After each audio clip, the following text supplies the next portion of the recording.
Hello my dear friends, you're in the Military with Summary channel. In this video we're going to discuss the most important events that took place during the previous 12 hours. We have a lot of very interesting updates, so let's start.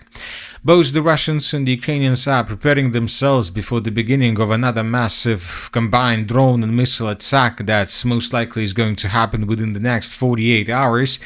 The Russians are about to finish their redeployment process. Everything is ready for attack, and you know that several experts reported that the Russians had the possibility to attack Ukraine even during the previous night between the 10th and the 11th of February, but the Russians decided to postpone this attack, and most likely the Russians decided to postpone the attack because the Ukrainians launched their own massive attack in the direction of the city by the name of Volgograd. Here we have a video published by pro-Russian sources and by pro-Ukrainian sources. Here we can see the city of Volgograd, we can see explosions. The Ukrainians, as a result of this attack, managed to damage something. The sources are saying that Ukrainians attacked oil refinery, the Volgograd oil refinery, this territory. This morning, the Minister of Defense of the Russian Federation stated that during the night, the Russians destroyed 108 drones, and 49 of them were destroyed above the Volgograd Oblast, and 29 of them above the Rostov Oblast. So, according to these data, the Ukrainians most likely launched their drones somewhere from the Dnipro region. The drones passed the Rostov region, then they answered the Volgograd region, and the Russians destroyed most of the drones somewhere in this area. So this is the attack that was carried out by Ukrainians. Another attack took place in the area of the city of Bryansk. This attack also took place somewhere during the night. According to information we have, here we can see how Ukrainians damaged some substation to the southwest of the settlement. The Russians from their side struck back, and the Russians were attacking mainly the city of Zaporozhye. We have lots of videos, lots of updates from this area. Here we can see pictures, here we can see some video. Zaporozhye is under massive drone attack, huge fire at the landing site. So later, Russian sources managed to gelocate the exact position that the Russians attacked, and according to information we have, the Russians attacked this substation that is located on the territory of the city of Zaporozhye in its southern part.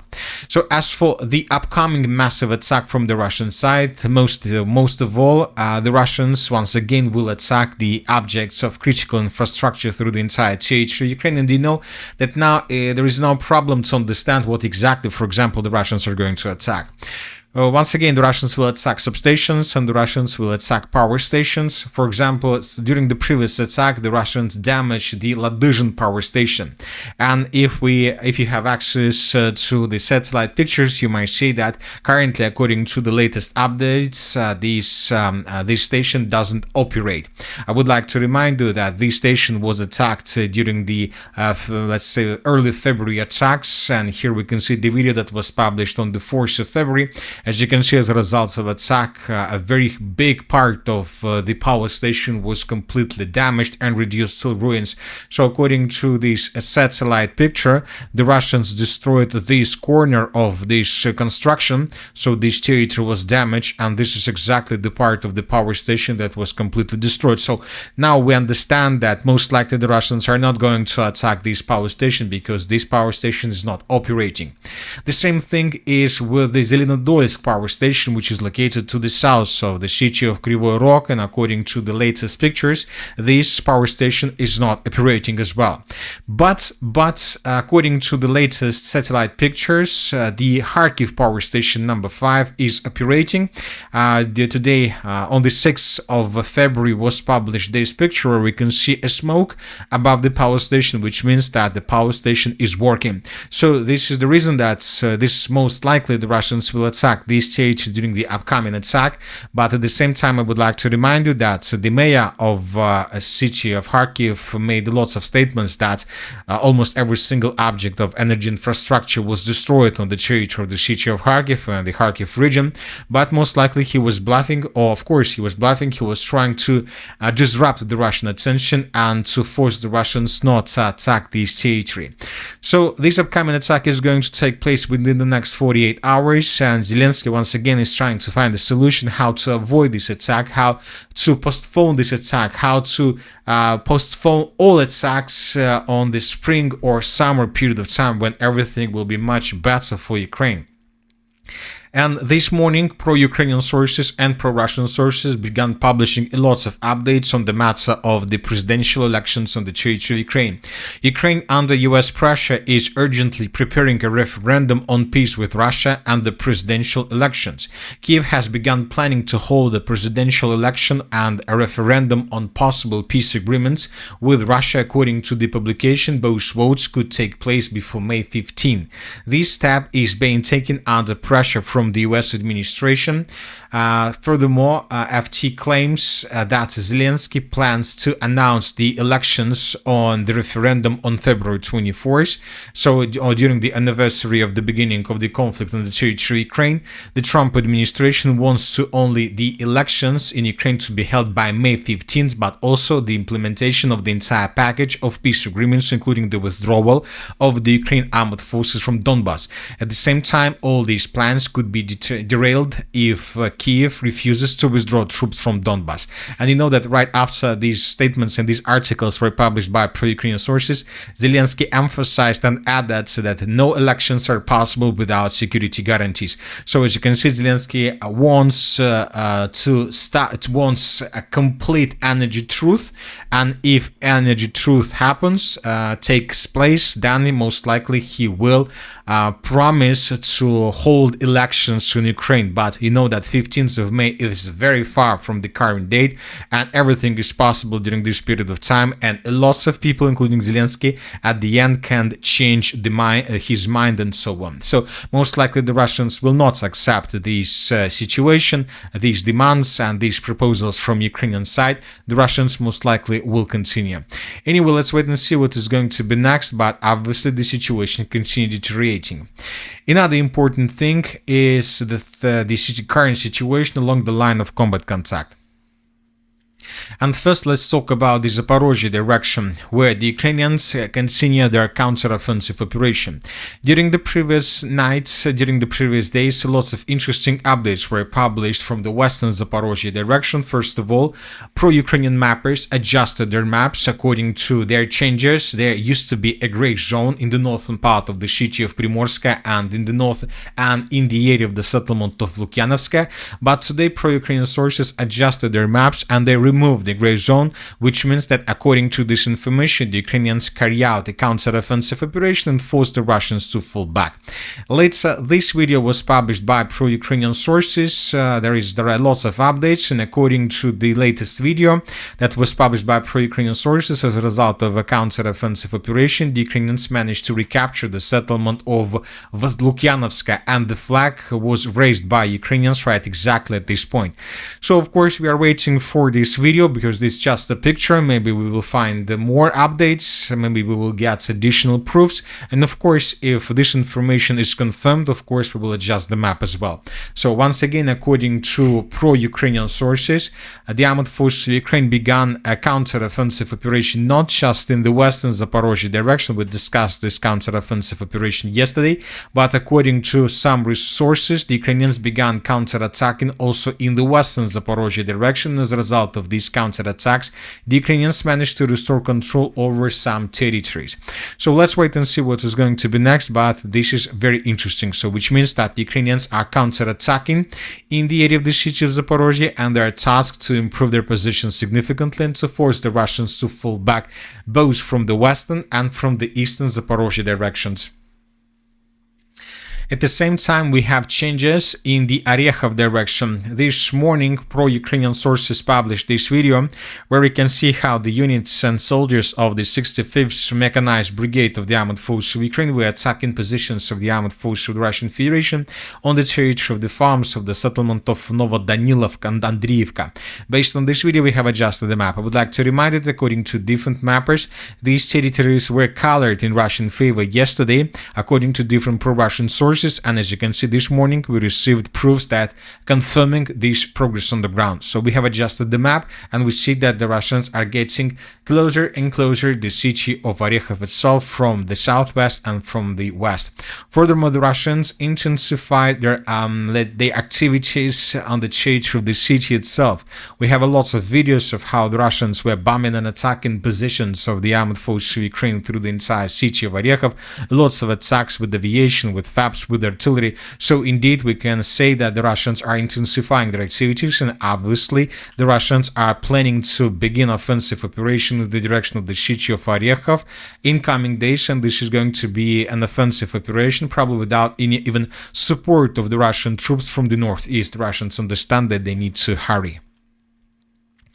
As for the Zaporozhye direction, during the previous 24 hours, during the previous night, we haven't received almost anything, just a summary published by the group of forces east about the situation on the ground, and some statements published by pro-Ukrainian sources. You know that now there are two types of pro-Ukrainian sources. One of them are saying that there is indeed a counter-offensive operation from the Ukrainian side, and another group of sources, pro-Ukrainian sources, are saying that there is no counter-offensive operation in this area, and it's just the media things from the Russian side. So anyway, we see that something is happening right now in this region, but most likely in coming weeks we will understand everything. As of now, there are too many fog of war above the territory. Now let's move further and let's discuss the situation in the Konstantinovka-Slaviansk direction. During the previous 12 hours, we received additional changes. We have small changes in the southern parts of the Konstantinovka agglomeration in the area of the settlement of Ivanopolia. Just a small correction of the map based on the video that was published by pro-Ukrainian source. Here we can see how Ukrainians were attacking positions of the armed forces of the Russian Federation in this area, and based on this video we have adjusted the map, so the territory was completely colored. Furthermore, as for the Slaviansk direction, during the previous 12 hours, the Russians, according to different sources, managed to improve their position significantly. So these are the changes on the ground between the dates. This is the end of the 10th of February, this is the beginning of the 11th of February. We have adjusted the map based on the reports that were published by pro-Ukrainian sources. According to their changes, the Russians improved their position significantly, and a gray zone was additionally expanded in the direction of the settlements of Fedorovka, Druga and Dibrova. So this is the situation by the end of the 10th, and this is the 11th of February, and the Russians are keeping advancing further in the northern direction. So the situation is very difficult for the armed forces of Ukraine, and it seems that we can see something like a breakthrough. Most likely the Ukrainians will not be able to stabilize the situation and to save control over these two villages, and in the end the Ukrainians would be forced to fall back further in the northern direction with the purpose to organize defense along the settlement of Raya Alexandrovka. Now let's move further. As for the Kupiansk direction, during the previous 12 hours we made small changes.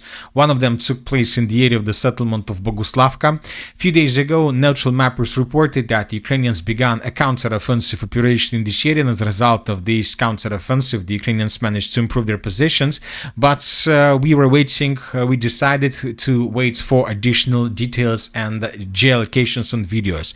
And the first video was published today. This video was published by the 10th Military Corps of the Armed Forces of Ukraine, and in this video we can see how Ukrainians were moving through the settlement of Boguslavka and how Ukrainians were clearing this building. Most likely the video is archived, but this video confirms that during the previous days the Ukrainians indeed managed to improve their positions in this region.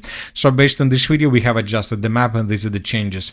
Another important video update is coming from the area to the east of the settlement of Kivsharovka. Several pro-Russian sources adjusted the map and colored this dense network of the fortifications and the complete control of the armed forces of the Russian Federation. So based on the reports that we have received since the beginning of year, we're talking about control over the city of Kupiansk-Kozlovoy, we're talking about control over the settlement of Lushkovka, and this update we can say that the battle for the last stronghold on the Russian side of the river of Oskol is coming to the end. So we are talking about this small square. This is the last, let's say, foothold of the armed forces, a more or less reliable foothold on the Russian side.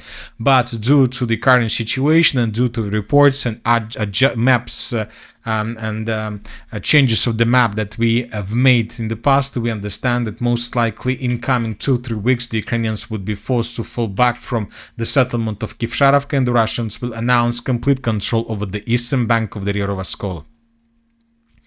As for the northern directions, during the previous 12 hours, we haven't received anything, just a small analysis of the Belgorod station, power station. According to this satellite picture, the Ukrainians managed to damage significantly this territory. I would like to remind you that the Belgorod authorities announced evacuation of the city, so we see that the situation in this region is also deteriorating.